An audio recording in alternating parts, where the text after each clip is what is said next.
Good morning student. Money important जो हमारा topic चल रहा है और उसके अंदर बहुत सारे सब टॉपिक कर रहे हैं। प्रीवियस वीडियो में मैंने आपको क्लासिफिकेशन ऑफ मनी बताया, जिसमें हमने देखा कि कितनी डिफरेंट टाइप की मनी है, उसका फॉर्म हमें रखना होता है। आज का जो हमारा वीडियो है वो ये है कि इम्पॉर्टेंस ऑफ मनी, यानी इतनी क्या इम्पॉर्टेंस है मनी क्या, उसके बारे में हम लोग बात करने वाले हैं। ओके, तो देखिए इम्पॉर्टेंस ऑफ मनी यानी मनी का महत्व आप सभी जानते हैं। क्या बिना मुद्रा के हम अपनी अर्थव्यवस्था इकोनॉमिक को देख सकते हैं? क्या नहीं। सारे के सारे ट्रांजैक्शन किससे कनेक्ट है? मनी से। कितना इजी है ना। पहले कैसे होता था कि हमारे पास में जब कोई वस्तु होती थी तो हम तभी जाके वस्तु का एक्सचेंज कर पाते थे, तो वो बार्टर सिस्टम में था। बहुत मुश्किल था कि अगर मुझे 1 किलो चावल चाहिए तो मुझे देखना पड़ेगा कि आगे वाला मुझसे 1 किलो गेहूं लेगा या नहीं लेगा, तो ये सोचना पड़ता था। फिर आप जानते हैं मेटेलिक धातु आया। मेटेलिक का मतलब हो गया धातु, ठीक है। पहले गोल्ड चलते थे कुछ राजा महाराजा के समय, जबकि धीरे धीरे गोल्ड का आप कह सकते हैं बहुत कम होने लग गया, वो नहीं फॉर्म में था। तो फिर सिल्वर आया और फिर आप जानते हैं कि बहुत सारी एल्यूमिनियम के और इस टाइप के निकल और आप कह सकते हैं कि कॉपर, इनके कॉइन्स बनने लग गए, ठीक है। अब धीरे धीरे इन कॉइन्स को भी आप जानते हैं कि पर्टिकुलर अगर हम प्रेजेंट टाइम की बात करें तो कॉइन्स नहीं चल रहे हैं। इसका मेन कारण ये होता है कि कॉइन्स को बनाने में जो एक्सपेंसेस आते हैं वो सिक्के की वैल्यू से बहुत ज़्यादा आते हैं, इसीलिए धीरे धीरे कॉइन्स को बनाना थोड़ा सा कम हो गया है, ठीक है। अगर हम बात करें कि आज के टाइम में आप जानते हैं पेपर करेंसी चल रहा है और पेपर करेंसी के फॉर्म है वो चेंज होते रहते हैं। ध्यान रखिएगा, हमारी करेंसी तो पेपर करेंसी ही है, लेकिन पेपर करेंसी में भी आप जानते हैं कि इसके फॉर्म चेंज होते हैं। जैसे 2016 में अगर हम बात करें 2016 8 नवंबर की, तो आप जानते हैं हमारे देश में क्या हुआ था? डीमोनेटाइजेशन यानी विमुद्रीकरण हुआ था। उसमें 500 और 1000 के नोट को क्या कर दिया था? बंद कर दिया था, ठीक है। फिर 2000 का एक नया नोट आया, लेकिन ये वाले 500 और ये 1000 भी क्या था? पेपर करेंसी, कागजी मुद्रा थे। और अभी जो प्रेजेंट में चल रहा है 2000, वो भी क्या है? Paper currency. तो फॉर्म तो एक ही है, पेपर करेंसी, बट इनके जो चेंज हो रहे हैं, यानी कि कभी 500 कभी 1000, ये चेंज हो रहा है।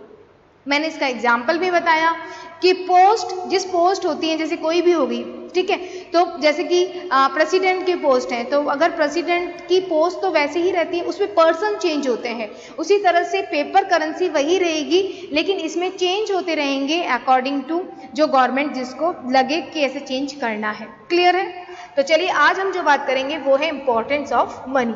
देखिए इम्पोर्टेंस ऑफ मनी को समझने के लिए इसके दो इम्पोर्टेंट है। वैसे तो देखिए बहुत तरीके से हम इसे समझा सकते हैं, लेकिन इसके इम्पोर्टेंस ऑफ मनी जो है वो सबसे ज़्यादा है आपके इकोनॉमिक सेक्टर में। इकोनॉमिक सेक्टर हो गया आपका जिसे हम कहते हैं आर्थिक क्षेत्र, ठीक है। और एक होता है आपका सोशल सेक्टर,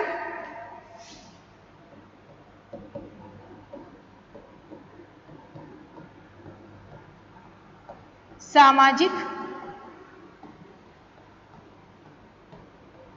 क्षेत्र।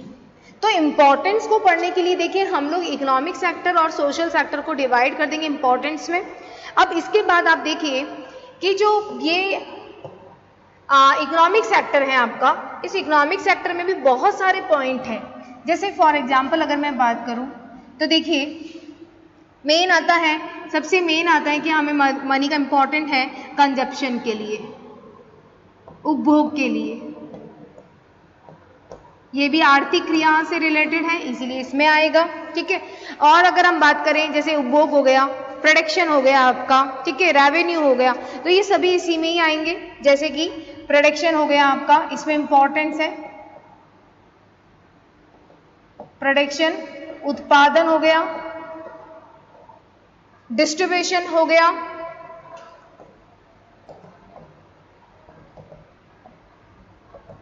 जिसे हम कह सकते हैं वितरण, एक्सचेंज करना, विनिमय, ठीक है। तो ये इंपॉर्टेंट ऐसे सेक्टर है, जैसे फॉर एग्जांपल रेवेन्यू अगर हम ले लें, ठीक है, राजस्व ले सकते हैं, तो वो भी इसका ही पार्ट होगा, रेवेन्यू कह सकते हैं या पब्लिक फाइनेंस कह सकते हैं, बहुत इंपॉर्टेंट है।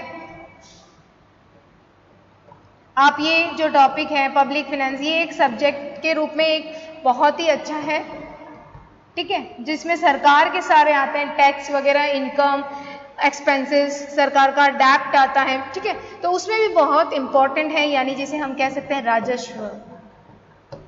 तो देखिए इकोनॉमिक सेक्टर की सबसे पहले हम बात करेंगे। इकोनॉमिक सेक्टर में भी सबसे पहला क्या है, कंजप्शन।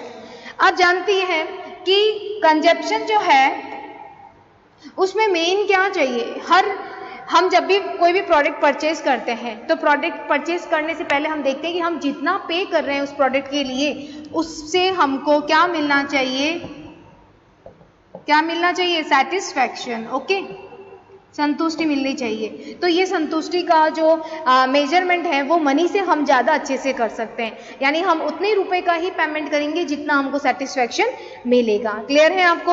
और क्या हो सकता है, देखिए कंजप्शन में मेन है कि कंज्यूमर इक्विलिब्रियम, कंज्यूमर इक्विलिब्रियम के लिए भी बहुत इंपॉर्टेंट है, यानी कि उपभोक्ता संतुलन, कंज्यूमर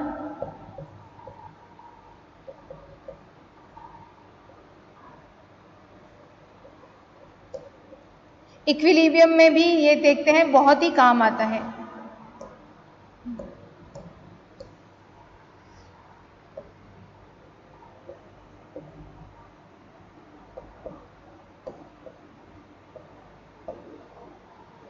यानी कि उपभोक्ता संतुलन। आप जानते हैं कि हमने बीकॉम फर्स्ट ईयर में क्या पढ़ा था, इक्वी मार्जिनल यूटिलिटी पढ़ा था, जिसे कहते हैं समसीमांत उपयोगिता, जिसमें आपने देखा ना कि कंज्यूमर के पास में एक निश्चित इनकम होती है और वो उसका डिस्ट्रीब्यूशन इस तरीके से करता है कि सारी वस्तुओं से मुझे इक्वल सेटिस्फेक्शन मिले।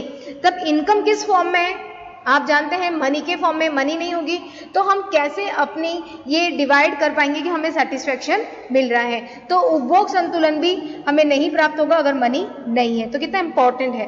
कंजप्शन ऑफ मैनी गुड्स, आप बहुत सारे गुड्स को क्या कर सकते हो, कंजप्शन कर सकते हो, बहुत सारे वस्तु का उपयोग कर सकते हो, आपको जो इच्छा हो उसका यूज कर सकते हो, लेकिन पहले ऐसा नहीं था, ठीक है। यानी कि अभी पहले तो ये था कि हमें जितना बार्टर सिस्टम में या हम दूसरा अगर कोई फॉर्म ले मनी का तो बहुत ही मुश्किल था, लेकिन मनी इसलिए इंपॉर्टेंट है कि हम बहुत सारे कह सकते हैं कि कंजप्शन कर सकते हैं, एक साथ बहुत सारी वस्तुएं यूज कर सकते हैं। सबसे इंपॉर्टेंट ध्यान रखिएगा, ये हमारे प्रेजेंट एंड फ्यूचर कंजप्शन से भी रिलेटेड है। प्रेजेंट एंड फ्यूचर कंजप्शन यानी कि वर्तमान के साथ साथ ये हमारे भविष्य उपभोग में भी क्या करता है, सपोर्ट करता है, राइट। तो प्रेजेंट और फ्यूचर कंजप्शन का भी इंपॉर्टेंट है। अरे दिव्या, तो प्रेजेंट और फ्यूचर कंजप्शन में भी ये आपका इंपॉर्टेंट रोल देगा मनी, ठीक है। तो यहाँ पे ध्यान रखिएगा, प्रेजेंट कंजप्शन का मतलब हो गया कि हम अभी जितनी भी हमें प्रेजेंट टाइम में जो भी प्रोडक्ट परचेज करना है वो तो हम करते ही हैं, लेकिन साथ साथ हम अपनी मनी को स्टोर करके रख सकते हैं जिससे हम अपनी फ्यूचर की जो रिक्वायरमेंट है उसे पूरा कर पाएंगे। तो देखिए कंजप्शन में ही मनी का इतना इंपॉर्टेंट रोल है, तो आप जानते हैं मनी कितनी इंपॉर्टेंट है। सेकेंड है प्रोडक्शन में, देखिए सबसे मेन है रिसोर्सेज को कलेक्शन करना, उसके लिए है, रिसोर्सेज को कलेक्शन करने में सपोर्ट करेगा, ठीक है। एक तो आपका आ जाएगा रिसोर्सेज को कलेक्शन करने में सपोर्ट करेगा, कैपिटल को कलेक्शन करने में सपोर्ट करेगा, कैपिटल को आराम से कैपिटल का एस्टिमेट लगा सकता है प्रोड्यूसर की मुझे कितनी पूंजी चाहिएगी, ठीक है। लेबर डिवीजन का मतलब है श्रम विभाजन कर सकता है, ठीक है, विशिष्टीकरण का लाभ ले सकता है इसके मनी के बेस पे। प्रोडक्शन की क्वांटिटी, टाइप्स, इस पे क्या कर सकता है, मनी के बेस पे कर सकता है। पूंजी की गतिशीलता यानी कि कैपिटल मोबिलिटी, कैपिटल मोबिलिटी का मतलब है कि जहाँ पे प्रोड्यूसर को लगता है नहीं यहाँ पे प्रोडक्ट है उसका डिमांड नहीं है तो वो वहाँ से कैपिटल को निकाल कर अपने दूसरे प्रोडक्ट में लगा सकता है, ठीक है। तो कैपिटल किस फॉर्म में, मनी में, ठीक है। इसीलिए इतनी इंपॉर्टेंट है कि एक सेक्टर से हमारा अगर नहीं चल रहा है तो उस वहाँ से हम अपनी कैपिटल को निकाल कर दूसरे वाले ब्रांच में लगा सकते हैं जहाँ पे बहुत ज़्यादा डिमांड है। तो कैपिटल का मोबिलिटी भी इसी मनी की वजह से पॉसिबिलिटी हुई है। सबसे मेन ध्यान रखिएगा कॉस्ट की कैलकुलेशन करना। अब मनी के बेस पे हम कॉस्ट की कैलकुलेशन कर सकते हैं कि हमने इतना इन्वेस्टमेंट किया, हम इतने एक्सपेंसेस कर रहे हैं, वो सारे हम लिख सकते हैं और उसका हम पता लगा सकते हैं। तो देखिए प्रोडक्शन सेक्टर में भी बहुत इंपॉर्टेंट है, रिसोर्सेज को कलेक्शन करना है कि कौन सा रिसोर्सेज कितने में आएगा। कैपिटल का कलेक्शन हम आराम से कर सकते हैं, लेबर डिवीजन के बेस पे कर सकते हैं, कॉस्ट यानी लागत के बेस पे कर सकते हैं। ठीक है, ध्यान रखिएगा डिस्ट्रीब्यूशन का मतलब होता है, आप जानते हैं कि किसी भी उत्पादन को बनाने के लिए बहुत सारे हमें फैक्टर चाहिए। जैसे कि आप जानते हैं कि हमें लैंड चाहिए, भूमि चाहिए, हमें लैंड के साथ में हमें कैपिटल चाहिए, क्लियर है, यानी पूंजी चाहिए, साथ ही साथ हमें लेबर चाहिए, श्रमिक चाहिए। ठीक है, ये भी बहुत इंपॉर्टेंट है। और बहुत सारे ऐसे सेक्टर हैं, जैसे कि हम बात करें तो इसका मतलब है कि हम इस लेबर को दे सकते हैं, लैंड को, यानी देख सकते हैं कि हमारे प्रोडक्शन में किसका कितना बड़ा कंट्रीब्यूशन है, उसको मेजर कर सकते हैं और उसके अकॉर्डिंग हम पे कर सकते हैं। ठीक है, यानी कि जो बिल्डिंग हमने ली है, जो लैंड लिया है, उसका रेंट हम दे सकते हैं अगर वो अर्बन एरिया या कहीं ऐसे सिटी में एस्टेब्लिश है। तो अगर बहुत ज़्यादा रूरल एरिया में बहुत कम है तो हम उसका रेंट कम देंगे। उसी तरह से कैपिटल पे आप इंटरेस्ट है उस बेस पे दोगे कि कंट्रीब्यूशन कितना रहा है प्रोडक्शन में। लेबर को वेजेस आप उसी बेस पे दे सकेंगे जितना ज़्यादा कंट्रीब्यूशन होगा। कोई लेबर बहुत अच्छा कंट्रीब्यूशन करता है तो उसको वेजेस ज़्यादा देंगे। तो ये जो आप डिस्ट्रीब्यूशन कर रहे हो वो मनी के फॉर्म में ज़्यादा अच्छे से हम कर पा रहे हैं। तो ये डिस्ट्रीब्यूशन में भी बहुत इंपॉर्टेंट रोल है। बात करते हैं एक्सचेंज यानी विनिमय। देखिए विनिमय का जो सेक्टर है वो बहुत बड़ा है, यानी कि अगर हम बात करें इंटरनल एक्सटर्नल ट्रेड भी मनी की वजह से बढ़े हैं, यानी आंतरिक और अंतर्राष्ट्रीय व्यापार भी किसकी वजह से बढ़ा है, मनी की वजह से।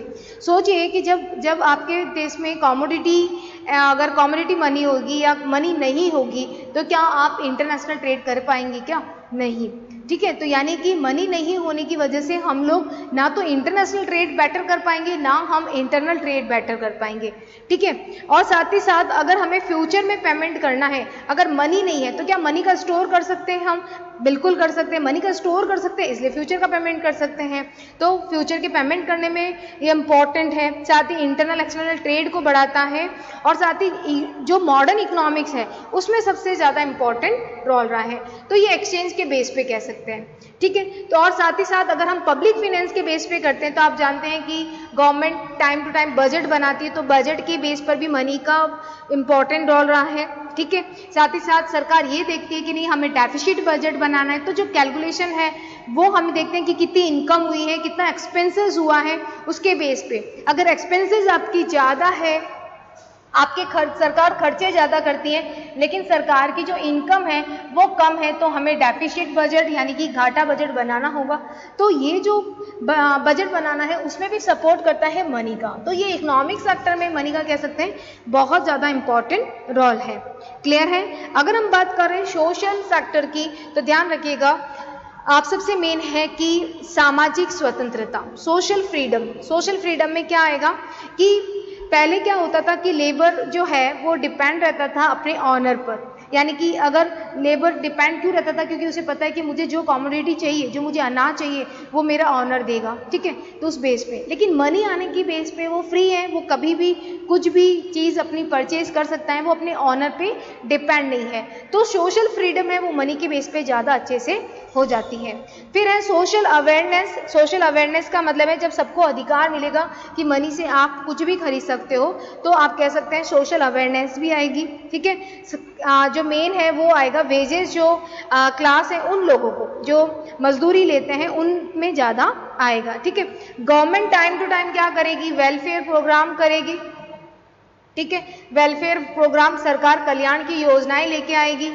सोशल फ्रीडम तो आपको मिल ही रहा है इसमें मनी की बेस पे, और ये स्पेशल आपको किस बेस पे लिखना है, जो लेबर है, श्रमिक हैं, उनके को लेकर इस पॉइंट में लिखा जाएगा आपको। ठीक है, सोशल आप कह सकते हैं कि लोगों में सेविंग है वो बढ़ेगी।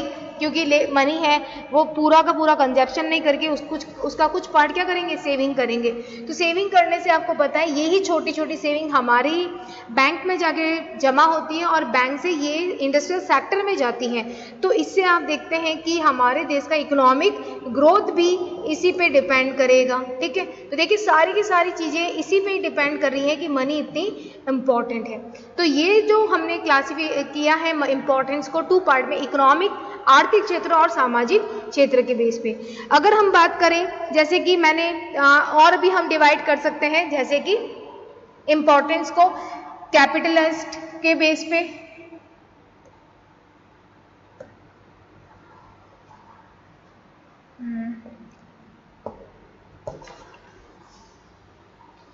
तो देखिए यहाँ पे इकोनॉमिक सिस्टम यानी कि हम कह सकते हैं कि आपकी जो अर्थव्यवस्था है उसकी बेस पे, आर्थिक अर्थव्यवस्था के बेस पे हम इसको डिवाइड कर सकते हैं, कैपिटलिस्ट इकोनॉमिक, सोशलिस्ट इकोनॉमिक और प्लांट इकोनॉमिक। देखिए इसमें क्या आएगा, इसमें ध्यान रखिएगा कि जो कैपिटलिस्ट इकोनॉमिक है, पूंजीवादी अर्थव्यवस्था, वहाँ पे आप देखते हैं कि जो सेविंग है, इन्वेस्टमेंट है, उनके संबंधित जो डिसीजन है, यानी कि एक पर्सन है वो अपनी इनकम से रिलेटेड सेविंग, इन्वेस्टमेंट के डिसीजन है वो इंटरेस्ट बेस पे आसानी से ले सकता है।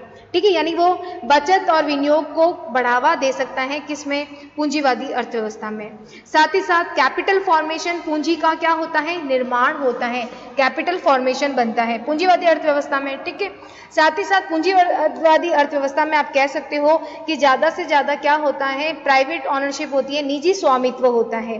ठीक है, लोगों में ये फ्रीडम होता है कि वो उत्पादन के कार्य है वो अधिकतम लाभ कमाने के उद्देश्य से करें। तो ध्यान रखिएगा जो कैपिटलिस्ट इकोनॉमिक्स होती है उसमें मेन ऑब्जेक्ट इन लोगों का क्या होता है, प्रॉफिट अर्निंग करना होता है, लाभ कमाना। पूंजीवादी अर्थव्यवस्था का मतलब क्या होता है, सारे के सारे जनता फ्री है, वो उत्पादन कार्य करे, लेकिन इसका मेन ऑब्जेक्ट क्या होता है, प्रॉफिट कमाना। ठीक है, मेन प्रॉफिट कमाना होगा। जब प्रॉफिट कमाएंगे तो वो सेविंग एंड इन्वेस्टमेंट है उसको ग्रोथ मिलेगी, कैपिटल फॉर्मेशन आपका बढ़ेगा। ठीक है, जिसे कैपिटल स्ट्रक्चर कह सकते हैं, वो आपका क्या होने वाला है, पूंजी ढांचा वो बढ़ने वाला है। ठीक है, बहुत ज़्यादा जो ट्रांजैक्शन है वो लोन के होंगे, तो आप जानते हैं कि इंडस्ट्रियल सेक्टर है वो बहुत अच्छे से बढ़ने लगेगा। ठीक है, तो ये इंपॉर्टेंट है क्योंकि यहाँ पे जो किंग होता है, राजा होता है, वो कंज्यूमर होता है। कौन होता है, कंज्यूमर, ये आपको ध्यान रखता है। उपभोक्ता को राजा कहा जाता है और जो कैपिटलिस्ट इकोनॉमिक है वो कंज्यूमर के अकॉर्डिंग ही, उपभोक्ता के अनुसार ही उत्पादन करती है, जो उपभोक्ता को चाहिए उस चीज को ही बनाया जाता है। तो यहाँ पे किंग कौन है, उपभोक्ता है, कंज्यूमर है, ये आपको ध्यान रखना है। उसके अकॉर्डिंग आप सारे पॉइंट लिख सकते हैं। यहाँ पे राजा किसको बताया है, उपभोक्ता को बताया है, और इसका मेन जो टारगेट होता है प्रॉफिट अर्निंग होती है, इसीलिए पूंजी का ढांचा भी बनता है, सेविंग इन्वेस्टमेंट भी होते हैं, लोन के जो लेन देन है वो भी होते हैं। ठीक है, फ्यूचर पेमेंट यानी कि जो स्थगित भुगतान है उसको भी बहुत इंपॉर्टेंट दिया जाता है, मतलब फ्यूचर में आप पेमेंट कर सकते हो। ठीक है, इकोनॉमिक एक्टिविटीज पे कंट्रोल रहता है, इस चीज में आपको ध्यान रखना है। ठीक है, सोशलिस्ट इकोनॉमिक नाम से ही पता चल रहा है कि आर्थिक हिसाब लगाना, इकोनॉमिक कैलकुलेशन करना बहुत इजी होता है। ठीक है, बड़े बड़ी इंडस्ट्रीज हैं वो एस्टैब्लिश होती हैं, एम्प्लॉयमेंट बढ़ता है, डिस्ट्रीब्यूशन के बेस पे आप कह सकते हैं लोगों की प्रॉब्लम सॉल्व की जाती है। जितना ज़्यादा जो कंट्रीब्यूशन देगा, योगदान देगा, उसको उसके अकॉर्डिंग मिलेगा, क्योंकि ये समाजवादी है। समाजवादी अर्थव्यवस्था का मतलब क्या होता है कि पूरे निर्देशन और नियोजित आधार पर होती है, पूरी कंट्रोल में चलती है, डायरेक्शन में चलती है। ठीक है, समाज का अधिकार होता है। यहाँ पे तो आप जानते हैं प्रॉफिट कमाना था, और जबकि यहाँ पे वेलफेयर करना है समाज का, मतलब कल्याण करना है समाज का। ठीक है, आर्थिक निर्णय लिए जाते हैं कि कौन सी योजनाएं चलाई जाए। ठीक है, बहुत सारी पूंजी का कलेक्शन करके यानी बचत को संग्रह किया जाता है, सेविंग को बढ़ावा दिया जाता है। सेविंग को बढ़ावा यहाँ पे क्यों दिया जाएगा, यहाँ पे तो प्रॉफिट होता है इसलिए सेविंग बढ़ती है। यहाँ पे सेविंग इसलिए बढ़ रही है कि लोगों में हैबिट डालते हैं कि भाई तुम बचत कीजिए, बचत से क्या होगा, कैपिटल फॉर्मेशन बनेगा, कैपिटल स्ट्रक्चर बनेगा, और इससे लोगों को ही क्या मिलने वाला है, एम्प्लॉयमेंट मिलने वाला है। ठीक है, इंटरनेशनल पेमेंट करने के लिए भी आप कह सकते हैं यूज़ किया जाता है। किसी भी प्रोडक्ट को जो आप परचेज कर रहे हो उसका वैल्यूशन आप इजी से कर सकते हो, ये ध्यान रखना है। ठीक है, तो ये मेन है इकोनॉमिक डेवलपमेंट में आप कह सकते हो, इकोनॉमिक डेवलपमेंट हो गया। यहाँ पे देखिए ये जो कैपिटलिस्ट है, समाजवादी अर्थव्यवस्था, इसमें आप जो भी पॉइंट लिखेंगे ना, इसमें समाज को ध्यान में रखते, समाज के वेलफेयर को ध्यान में रखते हुए सारे पॉइंट आएंगे। जबकि नियोजित अर्थव्यवस्था का मतलब क्या होता है कि सारे के सारे जैसे फॉर एग्जांपल कि अभी हम बात करें कि वर्तमान में लगभग जितनी भी कंट्रीज है वहाँ पे क्या चल रही है, प्लान्ड इकोनॉमिक चल रही है, आपकी आर्थिक नियोजन चल रहा है। ठीक है, इसका मेन क्या होता है कि भाई लोगों में एम्प्लॉयमेंट बढ़ाया जाए। एम्प्लॉयमेंट बढ़ेगा, अगर एम्प्लॉयमेंट बढ़ेगा तो लोगों की इनकम बढ़ेगी, लोगों की इनकम बढ़ा तो उनका लिविंग स्टैंडर्ड बढ़ेगा। तो ये नियोजित अर्थव्यवस्था है जो अभी मोस्ट ऑफ कंट्रीज में आप ये देखेंगे।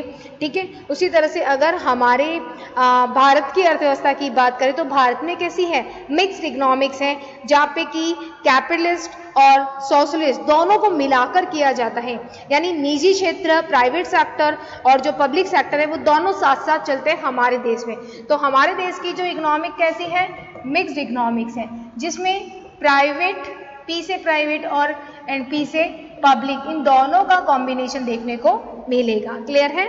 तो यहाँ पे आप देखिए रिसोर्स, बड़ी बड़ी प्लानिंग की जाती है, उनके लिए रिसोर्सेज कलेक्शन किए जाते हैं ताकि लोगों को एम्प्लॉयमेंट दिया जा सके। ठीक है, घाटे की बजट यानी डेफिसिट बजट बनाया जाता है, और डेफिसिट बजट के लिए आप जानते हैं सरकार क्या करती है, बहुत सारे नोट है वो इश्यू करती है। ठीक है, और साथ ही साथ हमें यहाँ पे आप कह सकते हैं नियोजित अर्थव्यवस्था यानी प्लान्ड इकोनॉमिक में विदेशी सहयोग भी आवश्यक होता है, यानी कि जो आप कह सकते हैं असिस्टेंट ऑफ जो है वो भी बहुत इंपॉर्टेंट है। ठीक है, विदेशी सहयोग, जिससे हमें फिनेंशियल और नॉन फिनेंशियल सपोर्ट मिल सके जब हमें जरूरत होती है, यानी कि वित्तीय और गैर वित्तीय सहायता मिल पाए। तो ये कह सकते हैं इंपॉर्टेंट को हमने डिवाइड किया है आपके इंपॉर्टेंस ऑफ मनी को।